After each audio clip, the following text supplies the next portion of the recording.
কোনো অনুষ্ঠানে যাওয়ার আগে ইনস্ট্যান্ট গ্লো পেতে ভিটামিন ইর অয়েল দিয়ে 40 টাকায় করে নাও 4000 টাকার হাইড্রা ফেসিয়াল বাড়িতে বসে। Hydra facial at home vitamin ইর অয়েল দিয়ে।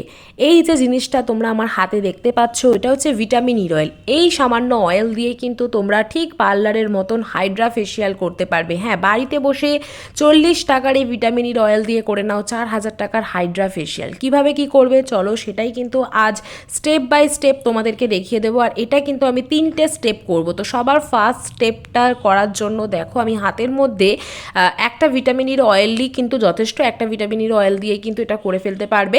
তো হাতের মধ্যে অল্প কয়েক ড্রপ মতো 2 ড্রপ মতো নিয়ে নেবে, তাতে একটু গোলাপ জল মিক্সড করবে, করে জিনিসটা ভালো করে মুখের মধ্যে লাগিয়ে হালকা হাতে ফেসটাকে একটুখানি রাব করবে।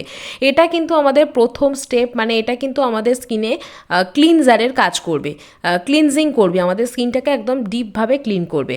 আর এই ফেসিয়াল করার আগে আমি তোমাদের প্রত্যেককেই বলতে চাই যে নিজেদের মুখটা যে যেমন এতেই থাকো না কেন, মুখটাকে ভালো করে ধুয়ে নেবে, কারণ নোংরা অপরিষ্কার মুখে কিন্তু এই ফেসিয়ালগুলো করা যায় না, সেটা নিশ্চয়ই তোমরা নিজেরাও জানো। তো এবার দেখো আমি ভালো করে কিন্তু জিনিসটাকে মুছে নেব। কিছুক্ষণ একটুখানি রাব করবে, মানে যেভাবে ঠিক ক্লিনজারটা আমরা অ্যাপ্লাই করে থাকি সেইভাবে রাব করে টিস্যু পেপার দিয়ে ভালো করে নিজেদের মুখটাকে একদম সুন্দরভাবে পরিষ্কার করে নাও। চলো, এটা গেল প্রথম ধাপটা। এবার দ্বিতীয় ধাপ যেটা আমি করব সেটা হচ্ছে ফেসিয়াল ম্যাসাজ করব।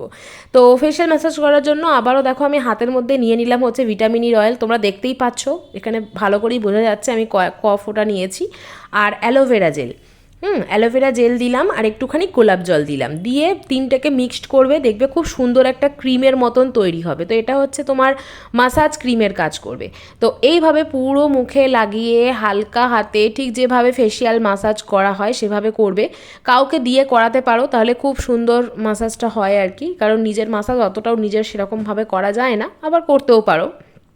তো ভালো করে ম্যাসাজটা করবে, এর ফলে ব্লাড সার্কুলেশনটা খুব সুন্দরভাবে হবে এবং নার্ভগুলো আমাদের অ্যাক্টিভেট হবে, যার ফলে স্কিনের গ্লো বা বয়সের কারণে যে রিঙ্কেল চলে আসে বা দেখবে চামড়া কুঁচকে যাচ্ছে বা মাঝে মাঝে যে বয়সের সাথে সাথে যে মুখে দাগ ছোপগুলো পড়ে সেগুলো কিন্তু এইভাবে সপ্তাহে একদিন করে যদি তোমরা এই জিনিসটা দিয়ে এরকম একটা ছোট্ট ফেসিয়াল হাইড্রা ফেসিয়াল করে ফেলতে পারো, সেগুলো কিন্তু দেখবে খুব সহজেই দূর হয়ে যাবে। আর হাইড্রা ফেসিয়াল কী হয় বলো তো, স্কিনের হাইড্রেশনটাকে অনেক গুণ বাড়িয়ে দেয়। তো দেখো দ্বিতীয় মাসাজটা করার পর কিন্তু আমি মুখ ধোবো না, এবার একদম লাস্ট স্টেপ করব, প্যাক অ্যাপ্লাই করব। তার জন্য আবার একটু ভিটামিন ইর অয়েল নিয়ে নিলাম, হাতের মধ্যে একটু বেসন নিয়ে নিলাম আর গোলাপ জল দিয়ে তিনটাকে ভালো করে মিক্সিং করে নেব। চাইলে একটা বাটির মধ্যে তোমরা আলাদা করে ভালো করে গুলতে পারো তোমাদের সুবিধার্থে। এখানে আমি অল্প করে বলে হাতের মধ্যেই ভালো করে গুলে নিলাম, দিয়ে এবার এটাকে পুরো মুখে অ্যাপ্লাই করে নিতে হবে। নর্মাল প্যাকের মতন অ্যাপ্লাই করে কিছুক্ষণ রেখে তারপর জল দিয়ে ধুয়ে মুখটাকে পরিষ্কার করে নিতে হবে। তো হাইড্রা ফেসিয়াল মানে আমরা যেটা বুঝি সেটা হচ্ছে স্কিনটা প্রপার হাইড্রেশন পাবে, যেটা সব থেকে ইম্পর্টেন্ট। আমাদের স্কিন যদি ঠিকঠাকভাবে হাইড্রেট না থাকে তাহলে স্কিনের মধ্যে কিন্তু খুব তাড়াতাড়ি এজিং সাইনগুলো চলে আসবে। এই যে আমরা বলি যে আমাদের এত কম বয়সে আমাদের চামড়ার মধ্যে ভাঁজ পড়ে গেছে বা ঝুলে গেছে বা মেছে তার দাগ ছোপ চলে আসছে এত অল্প বয়সে, কেন? কারণ স্কিনের ব্যালেন্স, পিএইচ ব্যালেন্স ঠিক নেই, হাইড্রেশন ঠিক না থাকার কারণে কিন্তু এগুলো হয়। তো স্কিনকে যদি প্রপার হাইড্রেট করতে পারো স্কিন কিন্তু অনেক গুণ ভালো থাকবে। তো দেখো চটজলদি কীভাবে আমি বাড়িতে বসে হাইড্রা ফেসিয়াল করে নিলাম, যেটা সবাই করতে পারবে।